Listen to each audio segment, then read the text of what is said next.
Hello students, welcome to the third lecture on the lecture series on integers and whole numbers. So previously we have discussed what integer is, what whole number is, and we have discussed all the basic type of concepts and types of problems that are usually involved in various competitive exams in this topic, integers and whole numbers. So what we will do in this lecture, okay? So we will be actually covering some exercise problems so that the concepts that you have already learned, you can actually apply those to actual real life problems. Okay, so that what you can do is you can keep all those concepts to your head. Okay, so let's go forward and start the lecture. So this will be the third lecture in the lecture series and we will be covering exercise problems. So let's start from problem number 1. So it tells us that simplify the expression 4 multiplied by 15 minus 3 plus 10 by 2. Okay, so this is a mathematical expression or numerical expression that we need to simplify. So how we can simplify this? We can actually use BODMAS rule. Okay, so BODMAS rule. So let's first learn what BODMAS rule is. So in BODMAS, B stands for brackets. Okay, and O stands for exponents, and D stands for division, and M stands for what? Multiplication, and A stands for addition, and S stands for subtraction. Okay, so this is what BODMAS rule is. Okay, so in this expression what we will try to see is how we can apply BODMAS rule. So how to use BODMAS rule in this. So BODMAS rule, right? So we want to apply this rule. So first we look for brackets. Are there any? Yes, there are brackets. So what do we need to do? We need to simplify the numerical term inside that bracket. Okay, then inside the bracket we are seeing multiple numbers and operations. So how we'll proceed? We'll look again for brackets. Are there any? No. Exponents? No. Divisions? No. Multiplication? No. Addition? No. But there is subtraction. Okay, so we can subtract this. So the expression from this, that is 4 into 15 minus 3 plus 10 by 2. Okay, so after step 1, what it will be equal to is 4 into 15 minus 3 is equal to 12 plus 10 by 2. Okay, so let's go forward. So we have solved the bracket issue. Now we are going for exponents. Are there any? No. 4 power 1, 12 power 1, 10 power 1, 2 power 1. So there are no exponents. Okay, so let's try to see for divisions. Are there any? Yes, 10 divided by 2. Okay, so we need to solve this first. So next simplify this. 4 multiplied by 12 plus 10 by 2 is equal to what? 5, right? So we have also solved this. That is the division issue. Then we are having multiplication. Okay, so we need to see, are there any multiplication involved in this numerical expression? So yes, there is a multiplication involved. So what we will do is we will simplify it. So 4 into 12 is equal to what? 48 plus 5. Okay, so we have also solved the multiplication issue. Now we are going for what? Addition issue. Okay, so are there any addition?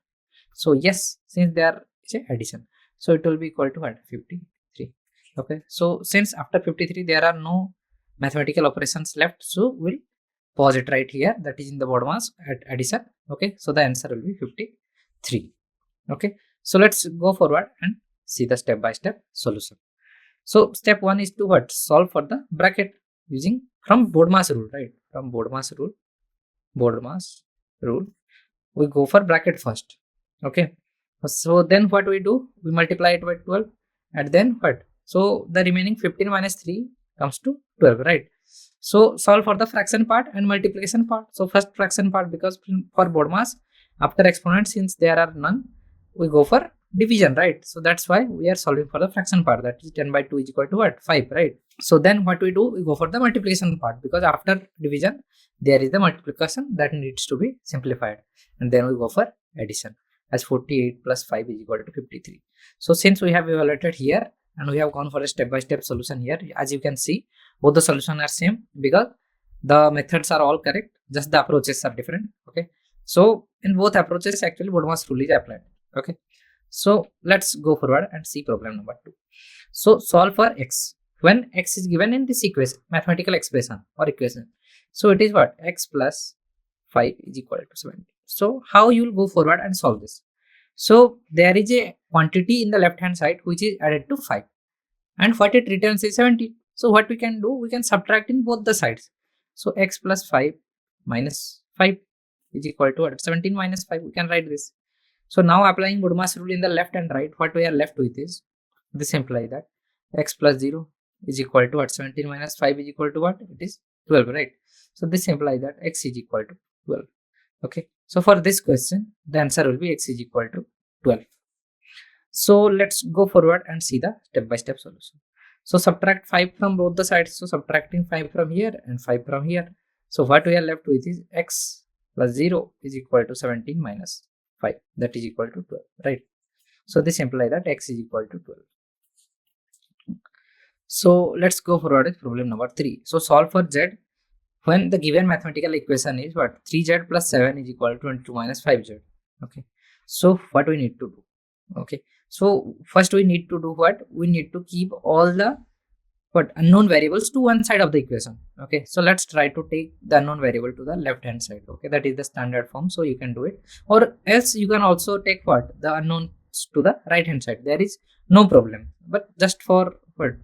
Visual aesthetic recommendations, we can do what? Keep all the unknowns in the left side. So this will be equal to what? So this implies that. So how we can convert this unknown variable from here to there? So we'll add something here so that the unknown variable part becomes 0. So 3z plus 7 plus 5z is equal to what? 22 minus 5z plus 5z, right? So we can cancel these two terms out. So it will be 22. So this implies that it will be what? 8z plus 7 is equal to 22, right? So what will happen next? So we need to make the left hand side only consisting of what? Unknown variable. So this will imply what? So 8z plus 7 minus 7 is equal to 22 minus 7. We subtracted 7 from left and right side both. So it will be equal to 8z is equal to what? So it will be 7 minus 7 is equal to 0. So it will be 8z is equal to 22 minus 7. That will be 15. So this implies that what? Z is equal to 15 by 8, right? So this must be the correct answer. So let's go forward and see the step-by-step solution. So step number 1 is what? Adding 5z to both the sides to make the unknown variable only on the left hand side. So here we added it and here we also added it. So these two what? Cumulatively give 0. So this is the equation we are left with. Okay. So subtracting 7 from both the sides, we are left with what? Only unknown variable with its coefficient in the left and some known value in the right. Okay.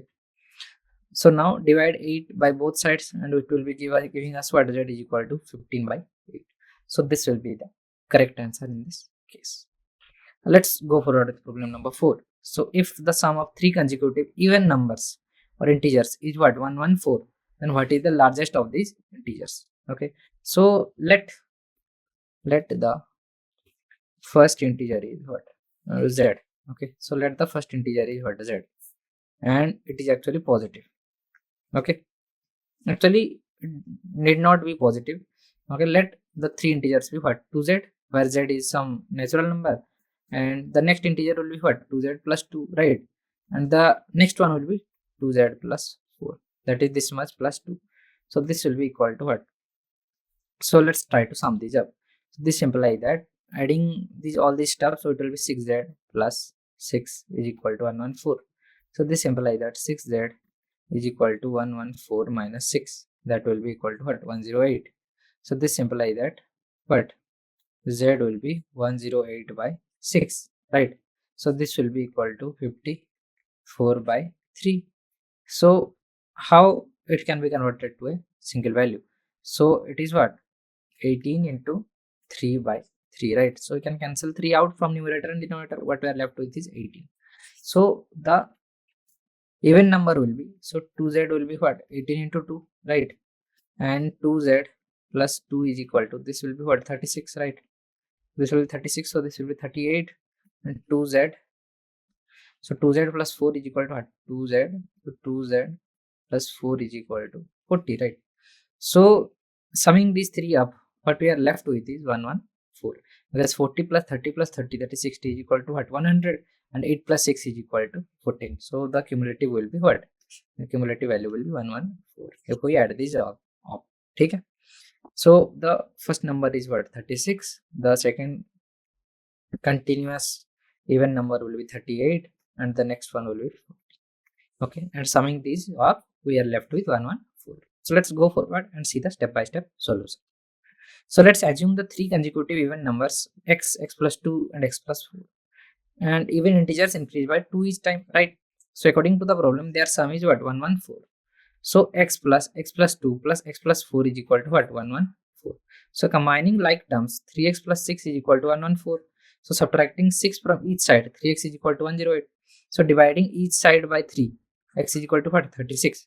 So three consecutive even numbers are 36, 38 and 40. So the largest integer is what? 40. Let's see problem number 5. So if an integer n, when divided by what? 4, gives a quotient of 21 and remainder of 3, what is the value of n? Okay, so given that integer n when divided by 4 gives a quotient of 21 and a remainder of 3. Okay, so what is the value of n? So given that n is equal to what? D into q plus r, because what? So when an integer is divided, the relationship between quotient, divisor and remainder is what? This, given by this expression. So given that d is equal to 4, q is equal to 21, r is equal to 3. So n will be what? 4 into 21 plus 3. So this will be equal to what? 84 plus 3 is equal to 87. So the correct answer will be 87. Let's go forward with problem number 6. So the product of two integers is what? 1000 rupees or 1000. So if one of the integers is minus 10, then what is the other integer?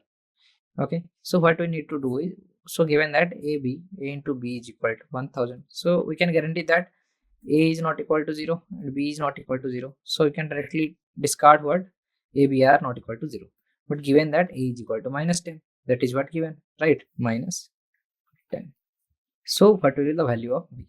So b into minus 10 is equal to 1000, right? So this implies that b is equal to minus of 1000 by 10. So cancelling a 0 out, what we are left with is minus 100. Okay, so b must be, that is the other integer must be minus 100, so that their multiplication becomes what? 1000. So let's see the step-by-step solution. So let's call the other integer as a, given that minus 10a is equal to what? 1000. So to find a, divide both the sides by minus 10.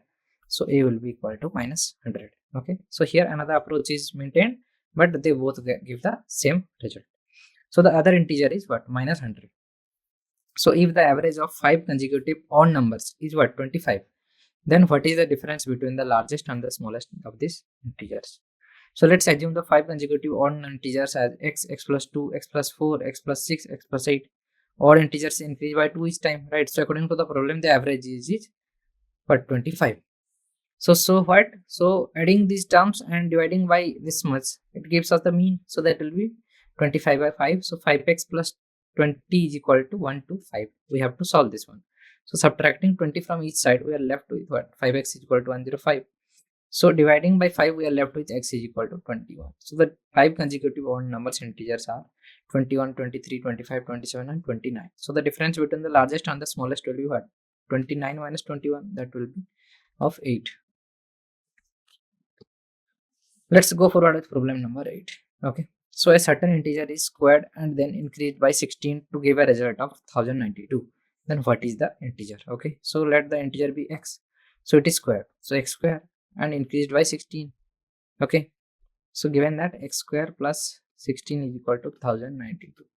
So this implies that x square is equal to what? 1092 minus 16. So it will be equal to what? So it will be 1.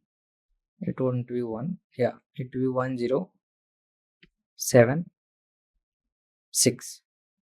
Okay, so that will be the value 1076. Okay, will be x square's value. So this implies that x is equal to square root of plus or minus 1076.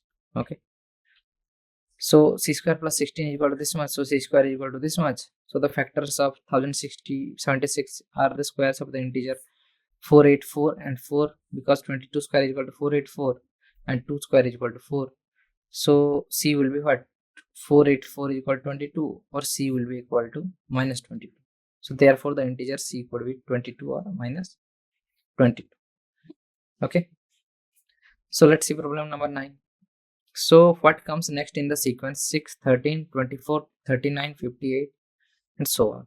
Okay, so as you can see here, what we are doing is, given that sequence is, so difference between them, that is the consecutive terms, is what? 13 minus 6 is equal to 7, 24 minus 13 is equal to 11, 39 minus 24 is equal to 15, 58 minus 39 is equal to 19. So difference between the consecutive terms are increasing by 4 each time. So continuing the pattern, next difference should be what? 19 plus 4 is equal to 23. So adding the difference to the task last term, that is 58 plus 23 is equal to 81. So the next term in the sequence would be 81. So find the difference for the term after the difference for the term after 81 should be 23 plus 4 plus 27. So continuing the pattern, what are left with is 81 plus 27 is equal to 108. Now we have the next term, which is 108. So putting all the together, we complete the sequence as this. That is 6, 13, 24, 39, 58, 81 and 108. Let's see problem number 10. So what comes next in the sequence is 4, 9, 16, 25, 36. So the next one will be 49. So you must be wondering how. And the next one will be 64. 2 square, 3 square, 4 square, 5 square, 6 square, 7 square, 8 square. Okay. So let's see the step-by-step solution. So given the sequence 4, 9, 16, 24, 25, 30. So we need to identify the pattern and the next terms in the sequence. It appears that this sequence represents the squares of consecutive positive numbers. Okay. So the first term is what? 2 square is equal to 4, 3 square is equal to 9, 4 square is equal to 16, 5 square is equal to 25, 6 square is equal to 36. So the pattern is that each term is square of the next positive integer. Continuing this pattern, the sixth term is what? 7 square is equal to 49. So the seventh term will be 82 is equal to 64. So the completed sequence will be 4, 9, 16, 25, 36, 49 and 64. So what comes next in the sequence? That is 50, 46, 30, 42, 41, 40. So let's go forward and see the solution. So at first glance, it might not be immediately clear what to do. So let's try to solve it. So 50 minus 46 is equal to 4, 46 minus 43 is equal to 3, 43 minus 41 is equal to 2, 41 minus 40 is equal to 1. So it seems the difference between the consecutive terms are decreasing by 1 each time. Based on this pattern, we can continue. So 40 minus 40 will be at 0. So the completed sequence will be 50, 46, 42, 41, 40, 40. So let's see problem number 12. So each sequence begins with 3 and 7. So each subsequent number of sequence is the sum of the two preceding numbers. So what is the fifth number in that sequence? So the sequence is what? 3, 7, 3 plus 7 equal to 10, 7 plus 10 equal to 17, 10 plus 17 equal to 27. So the fifth number in the sequence is what? 27. Let's see problem number 13. So find the 10th term in the arithmetic sequence where the first term is 5, common difference is 3. So for an arithmetic sequence, nth term is equal to what? First term plus n minus 1 into x, that is potential common difference. Okay, so plugging in the values, so we are left with what? 5 plus 10 minus 1 is equal into 3. So 5 plus 27 is equal to 32. So the 10th term is 32. So problem number 14. So in a geometric sequence, the first term is 4 and the second term is 12. What is the fourth term? So for a geometric sequence, nth term is equal to what? First term into common ratio power n minus 1. So from the given terms, the common ratio r can be found as what? Second term by first term. This implies 12 by 4 is equal to 3. So plugging in the given values, so fourth term is equal to what? 4 into 3 square, 3 cube. This implies 4 into 27 is equal to 108. So the fourth term is 108. Let's see problem number 15. So the first two terms of a sequence are 5 and 7. Each subsequent term is the difference of two preceding terms. Then what is the seventh term? 5, 7, 7 minus 5 is equal to 2, 7 minus 5 is equal to 5, 7 minus 2 is equal to 5. So 2 minus 5 is equal to minus 3. 5 minus minus 3 is equal to 8. 8. So minus 3 minus 8 is equal to minus 11. So the seventh term of the sequence is minus 11. So problem number 16. A series start with 8 and each subsequent number is 3 less than the previous number. What is the sum of the first 7 terms of this series? Okay, so this is an arithmetic series with the first term being 8 and the common difference being minus 3. So the seventh term is equal to what? 8 plus 7 minus 1 into minus 3 is equal to 8 minus 18 is equal to minus 10. So the sum of first 7 terms in the arithmetic sequence is what? Sum of 7 terms is equal to this. So it will be minus 7. So the sum of the first 7 terms of the series is what? Minus 7.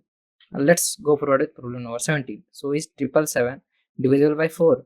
No. So you must be wondering why. So we'll learn actually the concept in relationship between number, but let me tell you right here. So a number is actually divisible by 4 only when its last two digit divides. So 4 divides the last two digits of it. Since 4 does not divide 77, so it can never be bought for, but or it can never be divisible by 4. So to determine a number is divisible by 4, you need to check whether the last two digits of the number form a multiple of 4 or not. So in this case, this one. So actually this will be wrong. Okay. So there are, it is not divisible. Okay. So since 77 is not a multiple of 4, so 777 is not divisible by 4. So find the remainder when this is divided by 11. Okay.